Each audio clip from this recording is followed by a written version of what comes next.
રક્ષાબંધનના પર્વને લઈને ભરૂચ નગરપાલિકા દ્વારા બહેનો માટે ખાસ ભેટ આપવામાં આવી રહી છે। ભાઈને રાખડી બાંધવા જતી બહેનો હવે સિટી બસમાં વિનામૂલ્યે મુસાફરી કરી શકશે। રક્ષાબંધનના પવિત્ર પર્વે ભાઈ બહેનના મિલન માટે મુસાફરી કરતી બહેનોને ભરૂચ નગરપાલિકા દ્વારા મુસાફરી ખર્ચમાંથી રાહત આપવામાં આવશે। રક્ષાબંધનના દિવસે ભરૂચ નગરપાલિકા સંચાલિત સિટી બસ સેવામાં બહેનો મફત મુસાફરીનો લાભ લઈ શકશે। ભાઈને રાખડી બાંધવા માટે શહેરમાં અવરજવર કરતી બહેનો માટે પાલિકા દ્વારા આ વિશેષ વ્યવસ્થા કરવામાં આવી છે। તહેવારના દિવસે જાહેર પરિવહનનો ઉપયોગ કરતી બહેનોને મુસાફરી ખર્ચ ન થાય અને તેઓ સરળતાથી પોતાના ભાઈના ઘરે પહોંચી શકે તે હેતુથી ભરૂચ નગરપાલિકા દ્વારા નિર્ણય લેવાયો છે।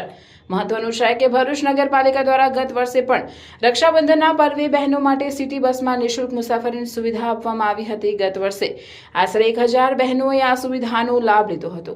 આ વર્ષે પણ રક્ષાબંધનના દિવસે મોટી સંખ્યામાં બહેનો સિટી બસ સેવાનો ઉપયોગ કરે તેવી શક્યતા છે।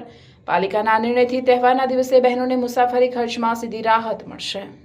બહેન અને ભાઈના પવિત્ર બંધનનો દિવસ એટલે રક્ષાબંધન।